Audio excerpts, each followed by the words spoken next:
Milaka ikasle atera ziren pasaden martxoan 24ean, ikasle abertzaleek ditutako ikasle greban, hezkuntza erreformen aurka.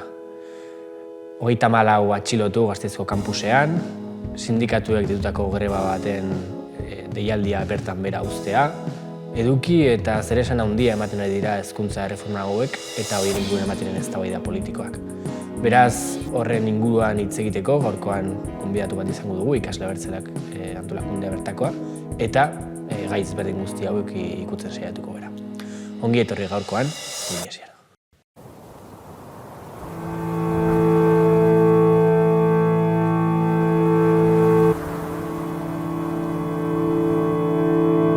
Europa está en guerra. Europa está en guerra. Estamos en guerra. Quien quiera paz, se prepare para la guerra. We must act like any wartime. Nous sommes en guerre.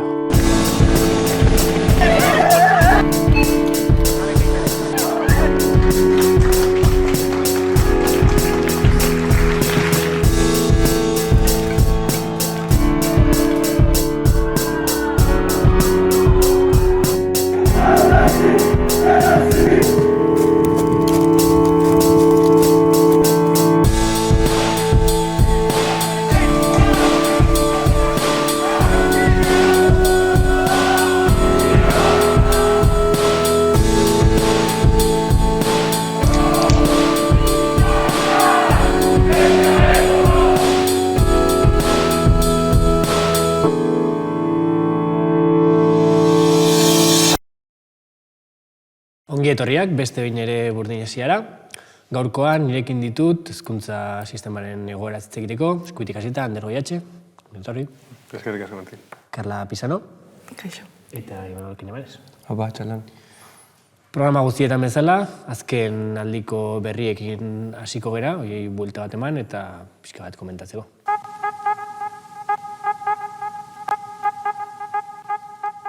Maiatzaren lehenean egingo dituzten mobilizazioak aurkeztu dituzte Kontseilu Sozialistek. Euskal Herriko 19 herritan deitu dute mobilizatzera tokian tokiko Kontseilu Sozialistek agerraldi bateratu baten bitartez. Langileria iraultzailearen memoria gurera ekartzea, egungo proletalgoa borrokara deitzea eta Kontseilu Sozialistak ezagutzera ematea. Horiexek izango dituzte helburu maiatzaren lehenari begira. Gutxienez, 4 pertsona atxilotu dituzte Ipar Euskal Herrian margoketa batzuk direla eta. Hain justu atxiloketa horiek salatzeko protestak egin dituzte Itsasun eta Azparnen. Jasaten ari diren errepresioa salatu dute bultzadak, herri nortek, indar armaginak, indar gorrik eta indar hori beltzek. Guztira, 184.450 euroko izunak ezarri dizkiete 68 kideri. Errepresio hori, aldarri politikoak armailetara eramaten dituztenen aurkako eraso neurtu gixarako katu dute. Zentro sozialista berria ireki dute Bilbon. 8 urtez hutsik egon den espazio bat birjabetu du Bilboko Kontseilu Sozialistak Errekalden. Espazioa autodefentsarako gaitasunak irabazteko eta formakuntzarako elkargune izatea nahi dute. Zentro sozialista egokitzeko lanekin jarraituko dute datozen egunetan eta aurki aurkeztu asmo dute jendaurrean.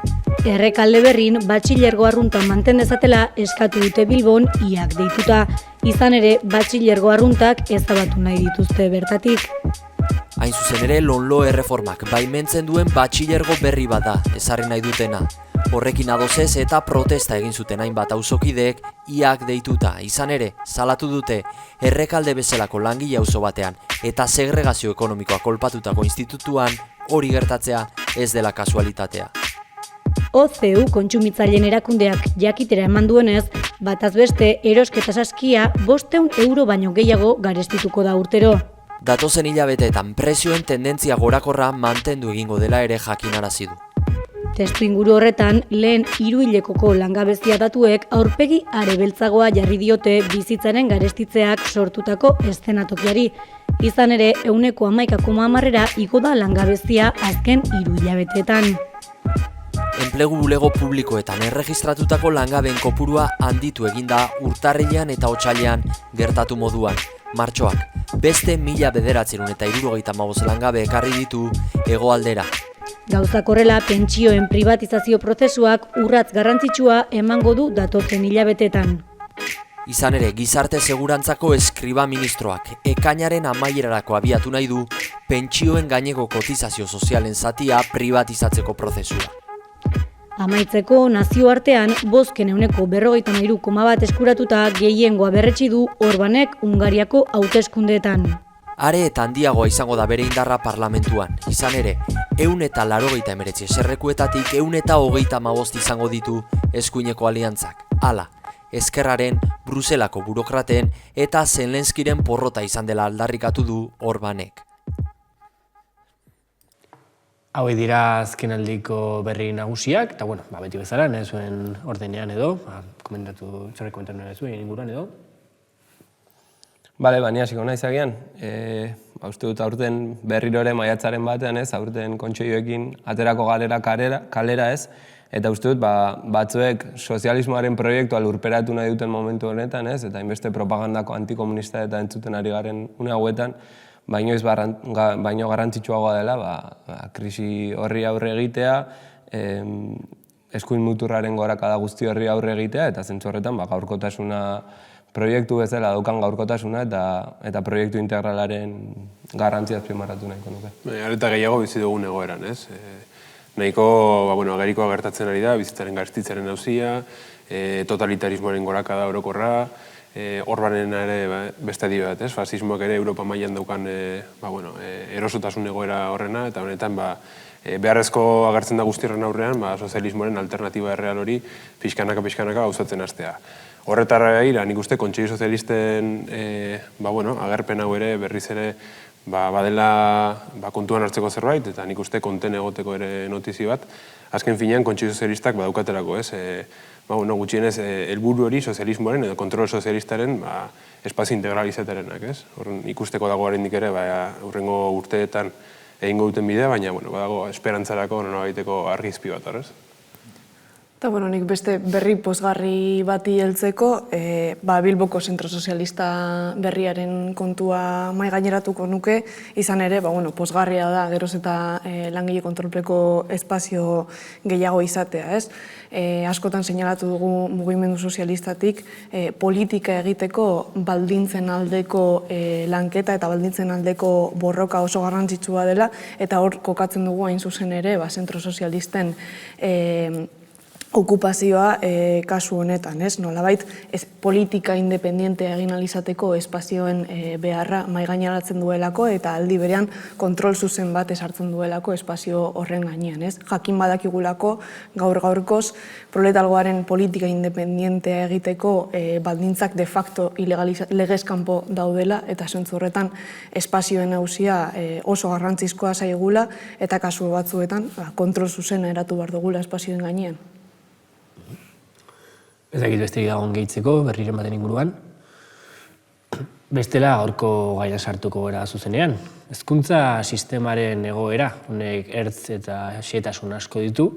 Hori dela eta hasi baino lehen, gaia kokatzeko, ikasle abertzaleko kide bat izango dugu elkarrizketa batean. Bizka bat, haiek arlo honetan ibiltzen direnez, ikasle esparruan bada ere. Eta azken ikasle greba haiek deitu zutenez, hainbat eduki eman ahalko dizkigu gaia kokatu eta ondoren sakonago sartu ahal izateko. Joane Sartola, ikasle abertzaleko kidea, ongi etorri Burdinesiara. Eskerrik asko zuen gonbidatzeagatik. Duela gutxi, milaka ikasle atera dituzue Hego Euskal Herriko 4 hiriburuetan. Erreforma, hezkuntza sistemaaren erreformen inguruan, institutuen kasuan LOMLOE, unibertsitateen kasuan LOSU, eta beste hainbat erreforma tartean. Horien aurkako konsigna edo erdigunean jarrita, hezkuntza sistema sozialistaren alderria kaleetara ateratzen duten, greba jarraipena handiko greba batekin. Konta iguzu pixka bat ze testu ingurutan, ze edukiren baitan edo ze norabideren baitan ematen den greba potente hau. Guk bai ikuste denula hezkuntza reforma integral bat edo aizala martxan edo abian jartzen Estatu Espainiarren. Esan dezun bezala, unibertsitatean hezkuntza ertainan o batxergoan DBH-en eta lanbide heziketetan hainbat erreforma edo aplikatu eta aplikatzen jarraituko dialako. Eta hildo horretan, orduan, ikusten genuen utxune bat ikasle mugimenduan partetik, ordu arte etzalakon eragilerik mahai gainen jarri zuela hezkuntza erreforma potente bat, edo bai bintzat nabarmen bat abian zala, eta horien gainean irakurketa kritikoa eta ahots kritikoa orain arte etzala mahai gaineratu esan duten bezala. Orduan, arrazoi horregatik guk uste genuen hezkuntza erreforma hauek konnotazio edo esangura nahiko negatiboa zekatela eta hainbat aldaketa estruktural, gizarte baitan ere kokatu ditzakegunak martxan jartzea zeduzela. Orduan, guk gure irakurketa edo oinarrituko zen gehien bat behar bat zehola batetik mobilizazio ziklo bat edo auspotzeko ikasle mugimenduan partetik hezkuntza erreformen gainen, hain zuzen ere hezkuntza erreforma hauek historiako gobernu progresistan partetik ezarri izanagatik ez ziala izan salatuak, ez ziala izan kritikatuak.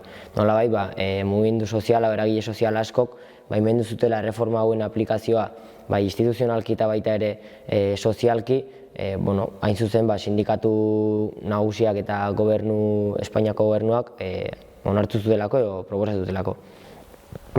Guk esate genuen beti adibidetzat hartzen genuen lontzen gainean edo lontzen inguruan edontzian mobilizazio ziklo erraldoi horiek ea zergaitik etzian gaurkotu eta lonloeren kasuan berriro ere errepikatu edo gertatu. Guk horretik esate genuen hain zuzen lortu alako lonloe bezalako erreforma gure ustez reakzionario bat, bintzat arriskutsu bat, zeo zer erreforma positibo, erreforma aurrerakoi bat gisa saltzea. Orduan, abia puntu hortatikan, lehenengo aldiz edo esan deten bezala, ahots kritikoi edo bai gutxinez mobilizazio zikloi abian jartzea gure ustez ezinbestekoa zen. Kampus bakarrean bakarrik 34 atxilotu egon ziren, pikete batzuk egiteagatik, beste urte askotan egon diren ikasle grebetan egin diren bezala. Beraz, greba jarraipena handia izan zuen, gainera termino politiko oso indartsu batzuetan, baina kostu eta zeritzen behar dugu. Nolako giro represibo bat sortu den unibertsitatean, gainera jakintzaren tenplu horretan, eta nondik dator hau, zergatik ematen ari da, nola ulertu daitezke 34 atxilotu horiek.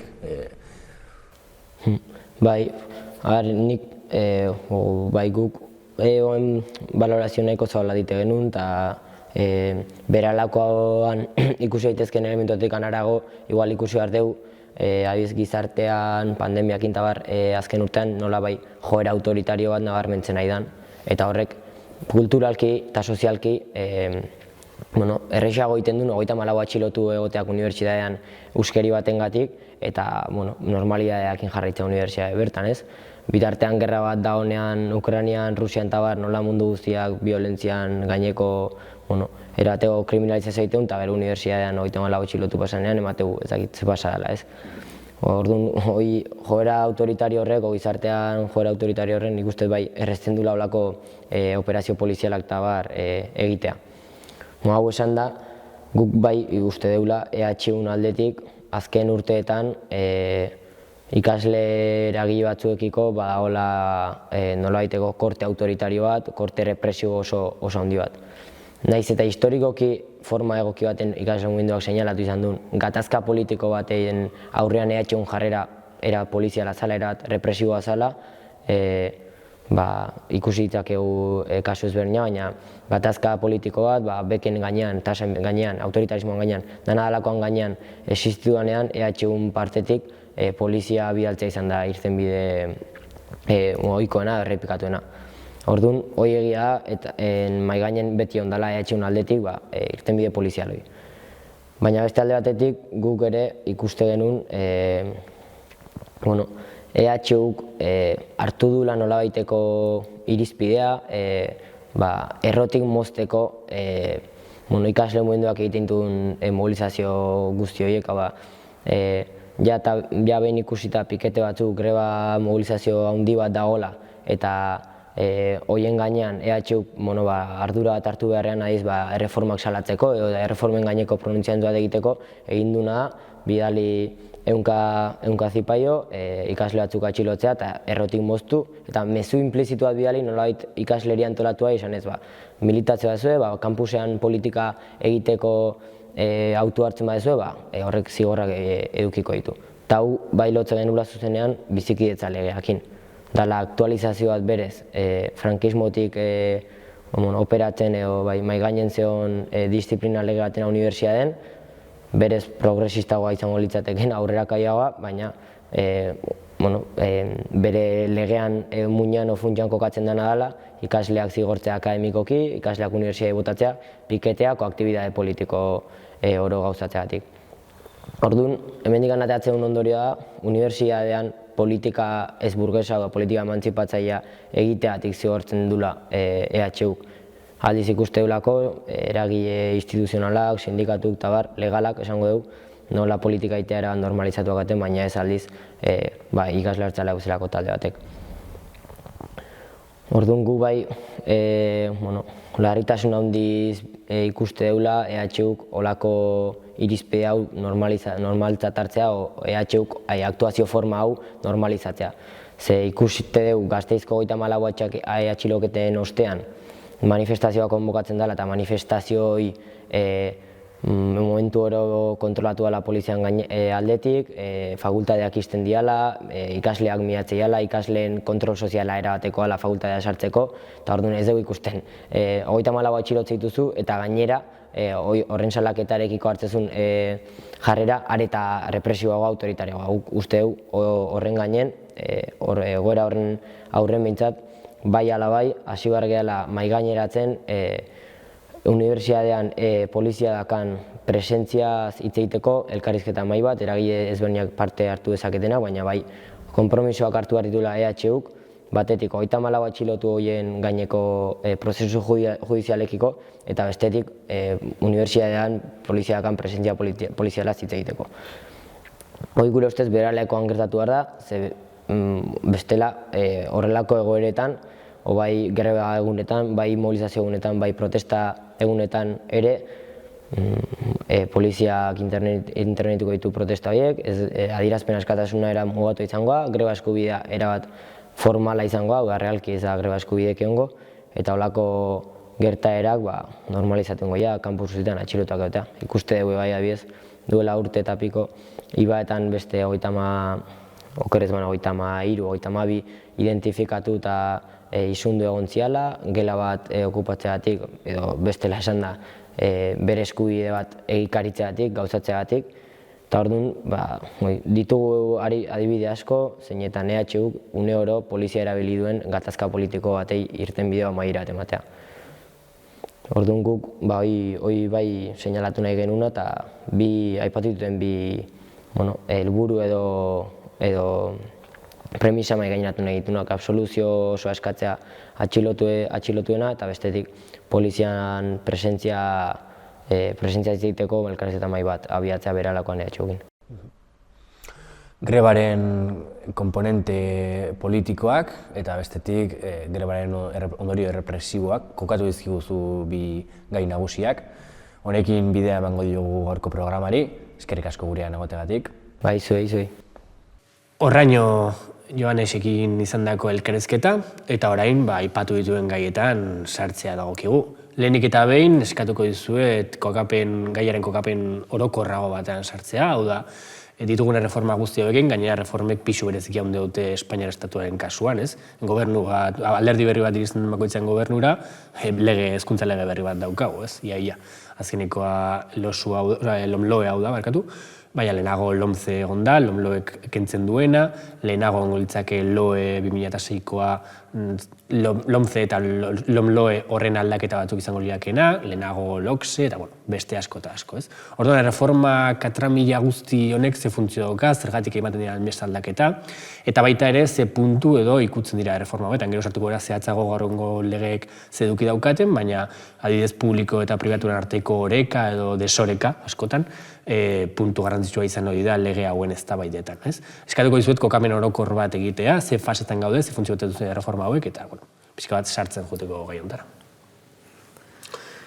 Bueno, ni hasiko naz igual.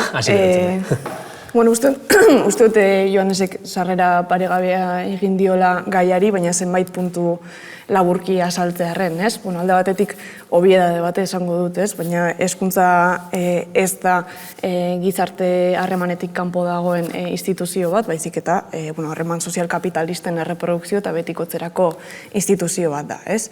Hortaz, gizartean nagusi diren ekoizpen harreman sozialak erreproduzitu egiten ditu bertan. Hezkuntza prozesuan ematen dira, disiplinamendu prozesuak, balio etikoak transmititzeko espazioa dira eta barrez.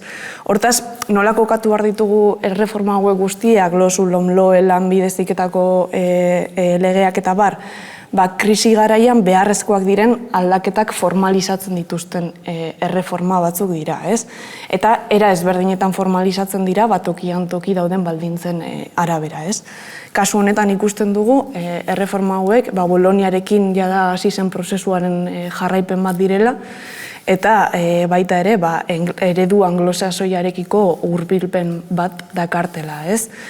Hor dago adibidez, Manuel Castells ministroak goretsi zuen Berkeley Unibertsitate Estatubatuarraren eredua, ez? Zeinak paktu edo akordio zuzenak egiten zituen British Petroleum enpresarekin, ez? Eta bar luze bat, ez? Orduan ikusten dugu nolabait formalizatzera datoz, esplotazio baldintza berri batzuetara egokitu behar den subjektibitate produktibo berri hori lortzeko beharrezkoak diren erreforma guztiak formalizatzera datoz.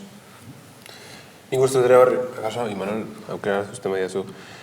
Aipagarria dela ere, pixkanaka Europako oligarkiak kapitalaren dinamikara egokitzeko hezkuntza sistemaren forma aldatzen duela, ez?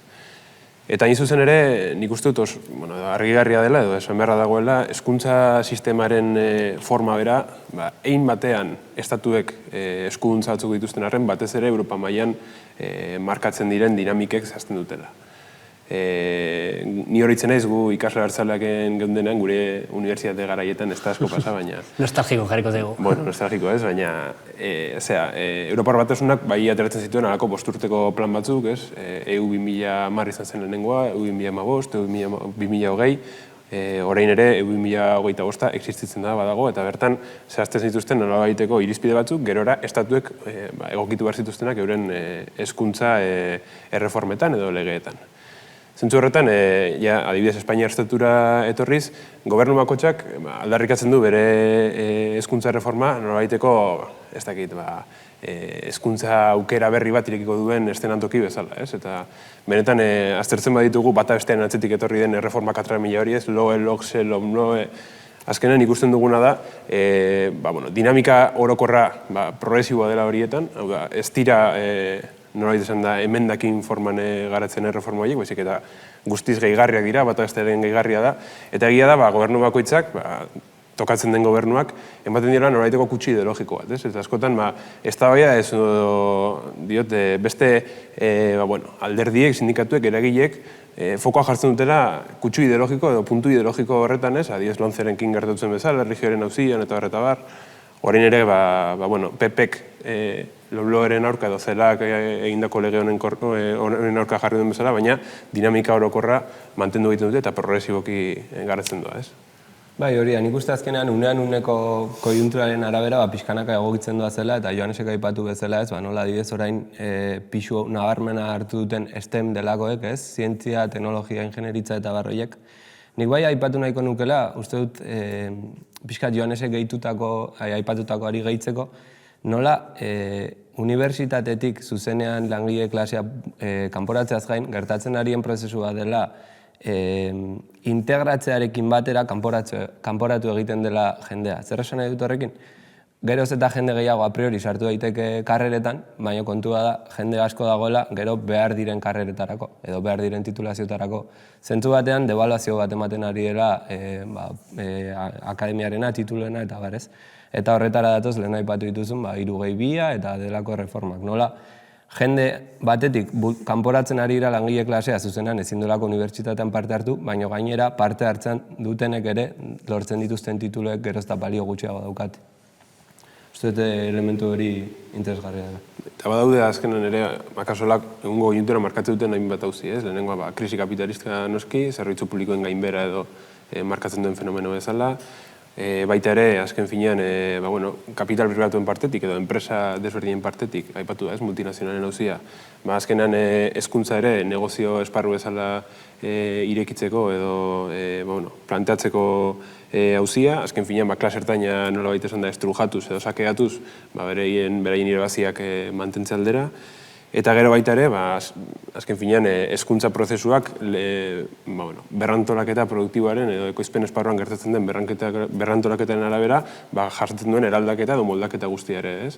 Horre, enpresen esku hartze zuzena langileak orokorrean prestakuntza konkretu batzuk izan ditzaten, irakasgaiak egiterakoan, unibertsitate propioak egiterakoan eta bar. Edo baita ere, langileen ekoizpen kostu edo txikitzera egira egiten den hezkuntzaren simplifikazioa, ez? Gari batean adibidez, niako hartzen naiz, unibertsitatean 3 forma hartu nahi izan zuen horrek, gelditu zen edo ez zuen onarpenik izan, baina egia da adibidez berdinak daudela bide horretan, ez? Eta gero bai, aipatzen ari garen prozesua guztia egia da gaur-gaurkoz privatizazioaren forma hartzen ari dela, hau da, hezkuntza zentroak geroz eta gehiago enpresa egitura batzuen irudia hartzen dute, ez? Baina hemen dator publikoa eta pribatuaren arteko harremanaren auzia, ez? Nolabait, hau da, hartzen ari den forma egia da privatizazioan asko joera bat dagoela, baina aldi berean publikoa ere izan daiteke kostuak murrizteko bide bat. Hau da, publifikazioaren bitartez ere proletarizazio prozesu bat bermatu daiteke. Kasu honetan ikusten ari garena da, nolabait publikoa ari dela bere buruari nolabait autodestrukzio botoia ukitzen eta bere burua gutxinaka desagerrarazten, ez? Baina ikusten dugu publikoa ere badela kostuak murrizteko bitarteko bat, ez?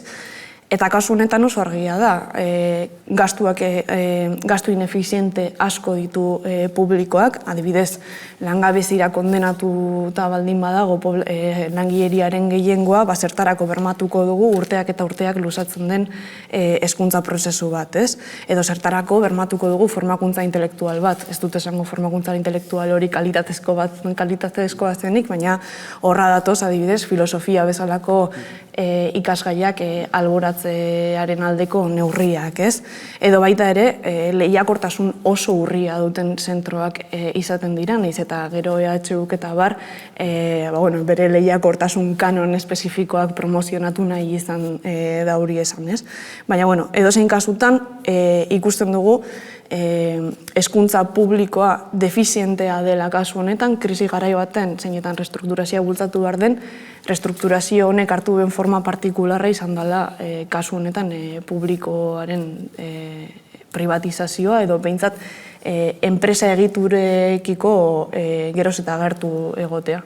Interesgarria esan duzuna, zea kaso Ander eta Imanolek asko aipatu dute adibide, unibertsitate arloko adibidea, baina hezkuntza erdeienen nabari da lanbide heziketak hartzen ari duen pisua. De hecho, erreformetako bat, mahai gainean jartzen zuena zen LH planena, ez?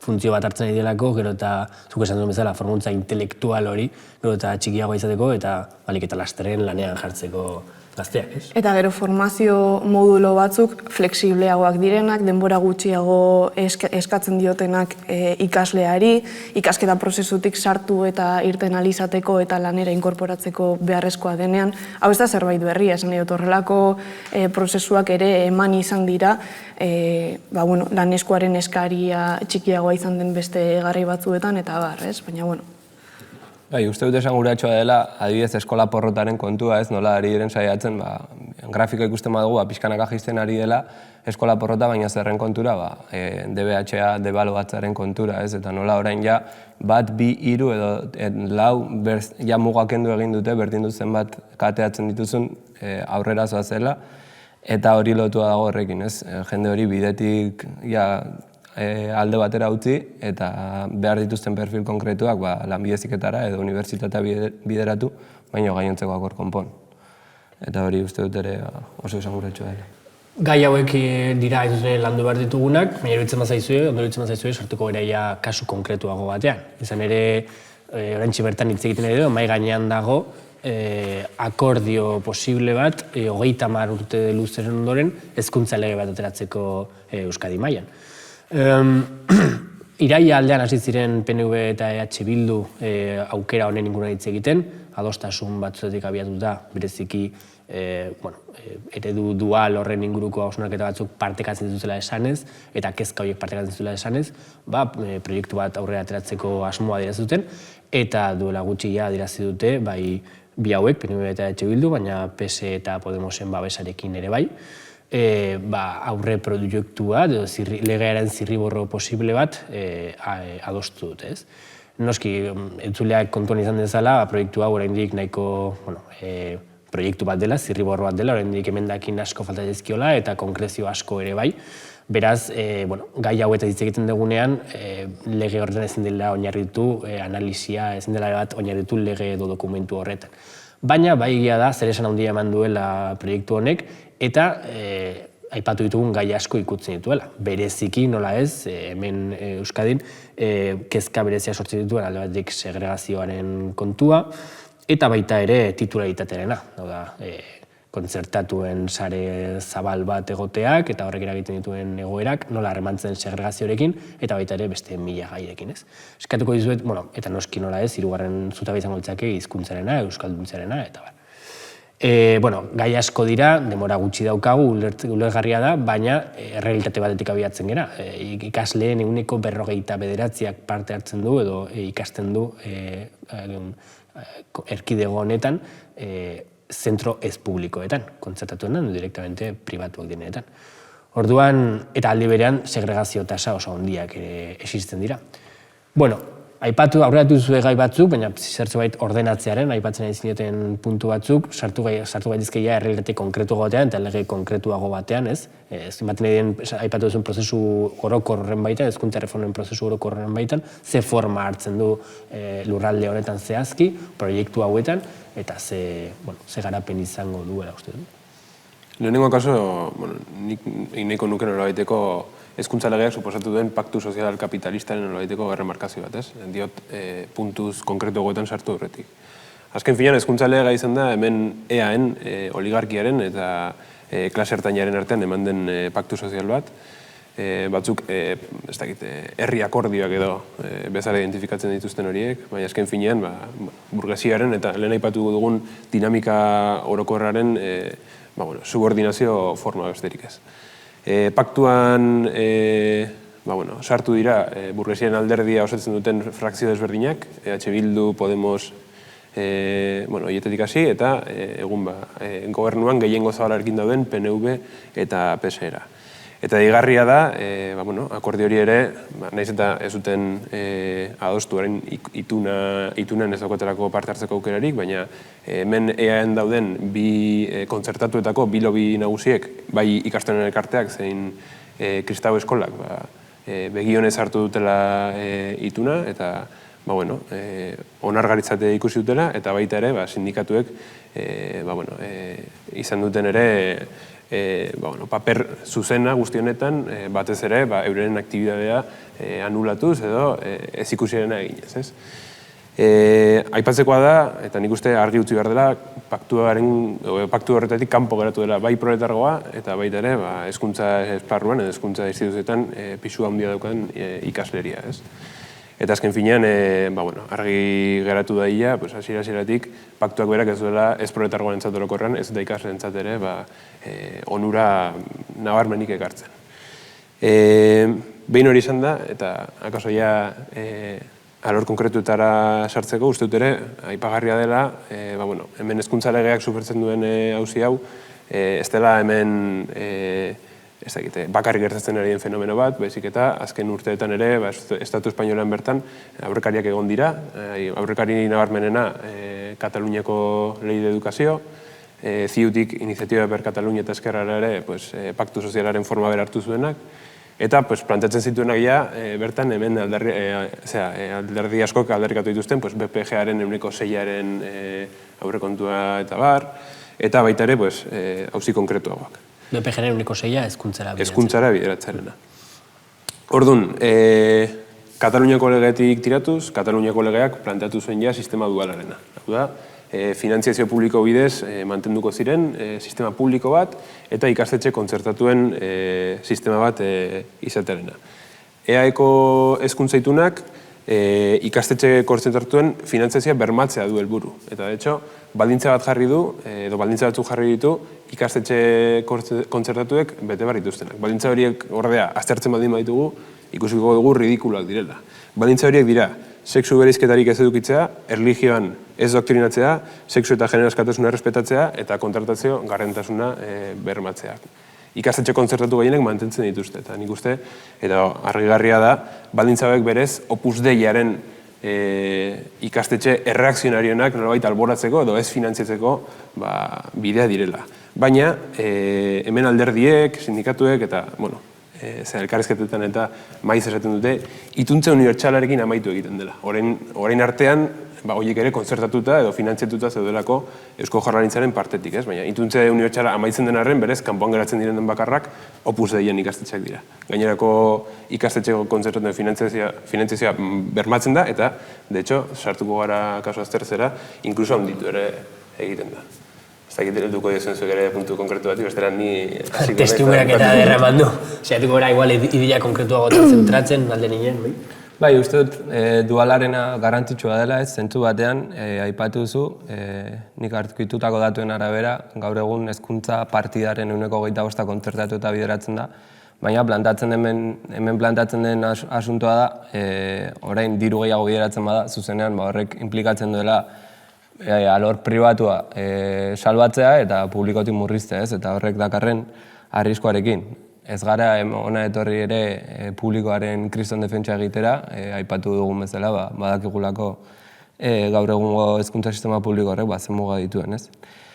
Honetaz gain ere, aipatzekoa da uste dut, plantatzen dituen gauzetako asko, hitz oso ponposoz betetako ponentzia bada, hitz egiten du garapen integralaz, pertsona honaz, profesional honaz eta bar, baina gero benetan proposamen konkretuetan sartzen zarenean, ikusten da, edo lerro artean irakurtzen dakizu, edo bestela oso zaila interpretaziorik egitea, eta adibideak botatzarren azkeneko puntuan jartzen du partida handitu egin behar dela, eta diru gehiago bideratu behar dela, baina ondotxo dakigu hemen zein diren lehentasunak, eta lehentasunak oraintxe berda krisi energetikoa eta krisi belikoa direla, ez orduan, ez dudala bideragarri ikusten hemen plantatzen diren gauzetako asko, epe motz zein ertainean bideragarriak izate. Nik uste dut zaila dela baieztapen borobilak egiten egoera honetan, batez be ikusita ez dekogula sarbide edo ez dekogula ezagutza zuzenik benetan eztabaidatzen ari den hezkuntza itunaren gainean. Zentzu horretan nik esandakoaren gaineko hiru apunte txiki egitearren, alde batetik jartzen dira irizpide batzuk finantziazioa lortzeko, ez da esartzen inongo kontrol mekanismorik irizpide horiek betetzen direla egiaztatzeko, adibidez esaten da laikotasuna ez da bermatzen, esaten da adoktrinamendua ez dela egin behar, zer den adoktrinamendua ez da esartzen eta ez da esartzen inolako kontrol mekanismorik hori horrela izan ez dadin. Orduan, alde batetik hori, eta bestetik nik uste dut dela, hitz ponposo horiek guztiak egiten dutena da arazoa fokalizatu auzi konkretu baten. Esaten da, arazoa da segregazioa, eta segregazioa izugarrizko arazoa da. Adibidez, Gasteizen, badaude ikastetxe batzuk, zeinetan etorkin kopurua 84 baino gehiagokoa da. Segregazioa arazo izugarria da, ez?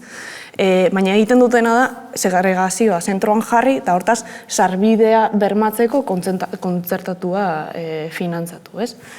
Kontzertatua eta pribatua, irizpide batzuenpean, esan dugun bezala, irizpide horiek direla oso, lausoak edo ez dutenak suposatzen benetako aldaketa bat, ez?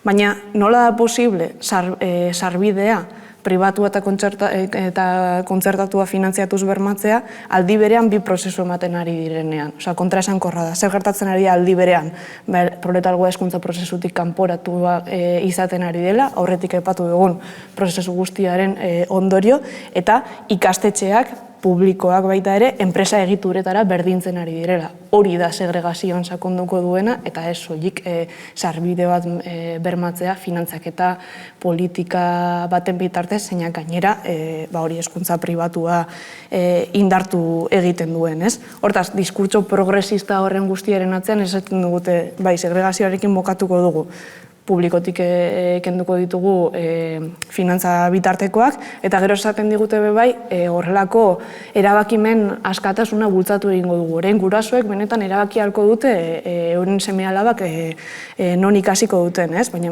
benetan hemen proposatzen ari direna da berriz ere klase ertaineko eta dirudunek aukeratuko dute euren seme-alabak non ikasiko duten, eta gero pobreen seme-alabak banatu egingo ditugu ikastetxetan zehar eta kuotak mantendu daitezen. Hortaz, diskurtso progresista guzti honen atzean benetan dagoena da aurretik aipatu dugun berrantolaketa guzti hori, kasu honetan gure lurraldean eta gaur egun planteatzen ari dena pribatuaren eta kontzertatuaren finantzaketaren bitartez.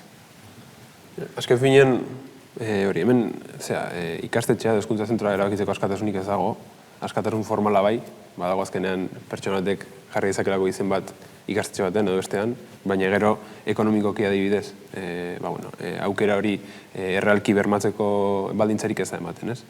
Zentzu horretan, betiko bi modeloak dauzkagu, alde batetik sistema publikoa, langilerientzako oinarrizko zerbitzu bezala plantatzen dena, baliabide askoz ere gutxiago dituena, eta estetik ikastetxe kontzertatuen sarea, ez? Azken finean, klase ertainaren nola baiteko ikastetxe bilakatzen direnak, ikasbaldintza hobeekin, eta orain gainera finantziarizazio bera edo handiagoa izango dutenak. Egia da, daudela hezkuntza itunean hainbat puntu, ez? Saiatzen direnak hau nola baita esan da, ez dakit, neutralizatzen, baina errealki ez dutenak aldatzen. Aipagarria, familia zaurgarrietako ikasleek aukera izango dutela elegitzeko, kontzertatu edo publikoan artean, eta berme bat emango zaiela ere ekonomikoki hori ahalbidetzen duena. Gauza da, benetan alde batetik zeharten zaurgarria, eta estetik familia zaurgarriek edo zaurgarriak aukera hori errealki bermatu izan arren, orokorran proletargoaren gehiengoak ez duela aukerarik izango horretarako, ez? Akoso saltatuko dugu, nik saltatuko dugu urrengo puntua edo, hezkuntza itun aztertuz gero ere, hezkuntza zentroen antolaketak pixu hartzen du, edo bada erremarkatu beharreko beste gauza bat. Iako kidek aipatzen zuten, ez? Hezkuntza zentroak enpresa gitura, enpresa forma hartzen ari dela, ez?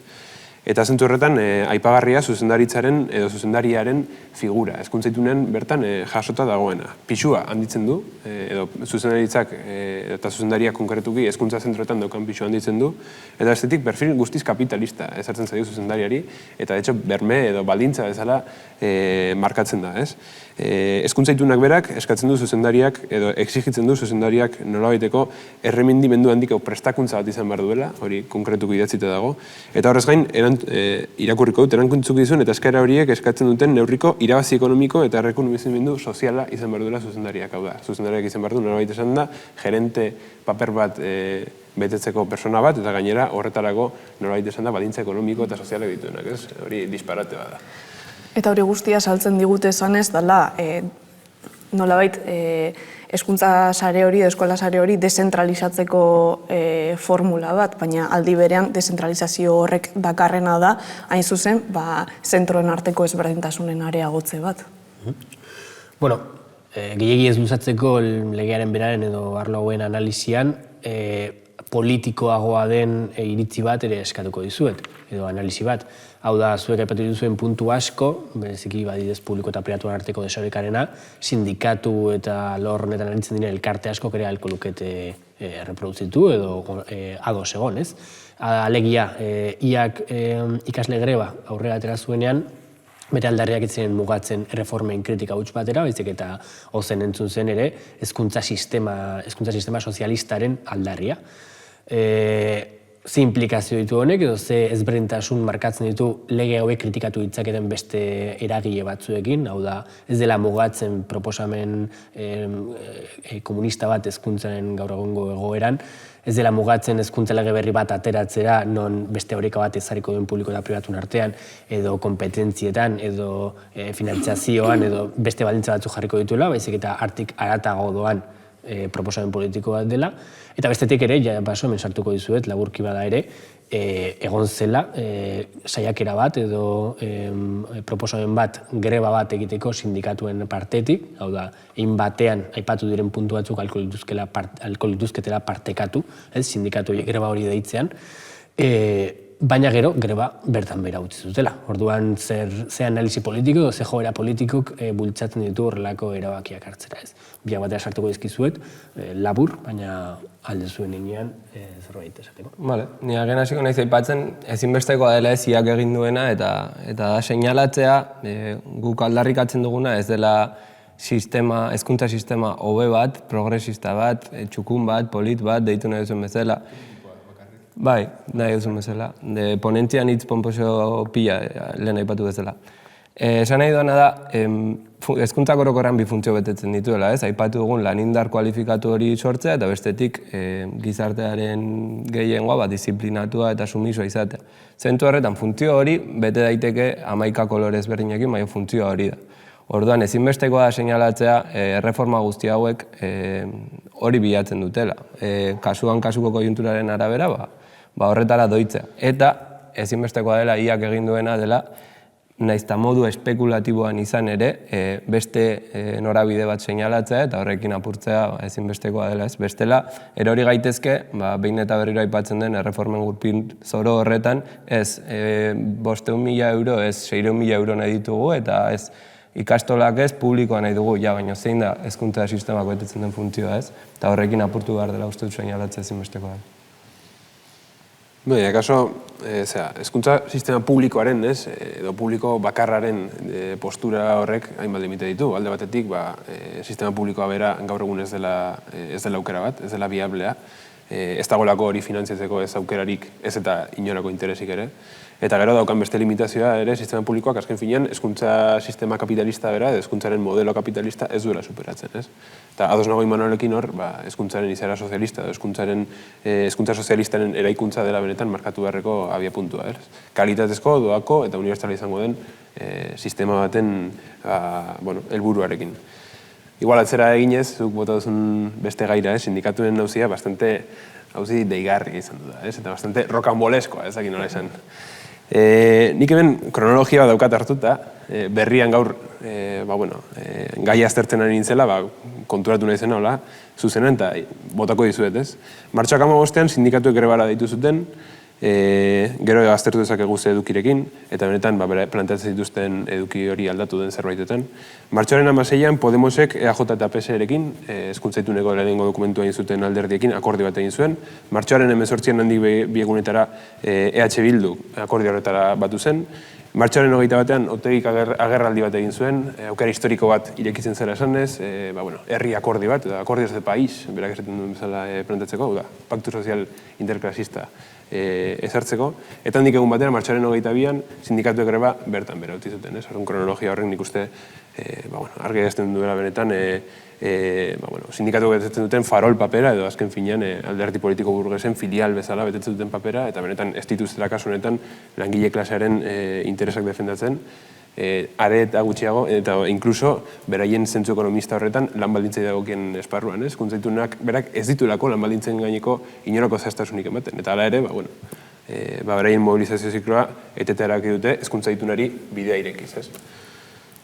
Seguru nago gainera, hemendik eta urte batzuetara sindikatu horiek berak hezkuntza itun hau onartu dutenak, protesta ezberdinak antolatuko dituztela, hezkuntza itun honen ondorio laboralengatik protesta egiteko, ez? Goiatzek esan duen bezala, lanpostu publikoak murriztu egingo dira, alde batetik jaiotze tasak jaitsi direlako, matrikulazio tasa murritzagoa delako edo jaitsi delako publikoan, eta horrek lanpostu publikoak gutxitu egingo ditu, eta gainera hezkuntza itun honek ez ditu konbenio ezberdinak kenduko, baizik eta mantendu egingo ditu, eta hortaz mantendu egingo ditu lan baldintza bereiztu hauek eta lan baldintzak kaskarrago hauek, ez? Gero bai esatearren, esan duzu, ez? Zein izan da sindikatuen ahots kritikoa edo zer esan dute, ez? Eta hor dut, ni begiratzen egon naiz, eta lelo gehienetan edo irakurketa gehienetan aldarrikatzen dutena da hezkuntza legea langileekin eraiki behar dela. Edo esaten dute askotan, nolabait, ez gaituzte kontuan hartu. Hau da, ahots kritikoaren funtsa da sindikatuak kontuan hartu ez dituztela, ez? Ez hainbeste edukizko kritika bat edo benetan edukizko kritika bat, ez? Orduan, zer esan nahi dute zer esan nahi dute ez gaituztela kontuan hartu, hau da, sindikatu bezala, beraien botere kuotak defendatu nahi dituztela, eta zentzu horretan ez dela emendakin bat osotasunari, baizik eta greba propaganda sindikalerako tresna gisa ulertzen dutela, ez?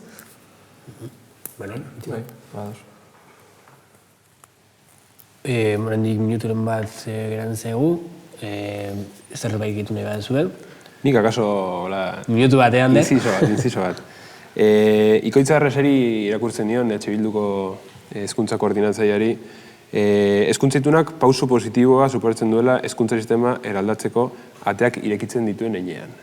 Hezkuntza sistema eraldatzen doa, aipatu dugu ze dinamika orokorraren baitan, eta nik uste benetan guztienek argi idazten duela EH Bildu bezalako alderdi sozialdemokrata batek hemen daukan nolabaiteko apoio figura hori, ez? Ezken finean jakinda ez duela inorako kompetentziarik, edo benetan hezkuntzaren marko orokorra zehazteko ez duela inorako kompetentziarik, bai Espainiar estatuan, adibidez, LOLEGaren aurrean hasten ditu, zein hemen direktamente akordian parte hartuz, pues direktamente oligarkiarekin nolabaiteko paktu sozialari bermatzen duela, eta bilakatzen dela hemen hezkuntza kapitalista berriz ere zabaltzen edo indartzen jarraitzeko elementuan.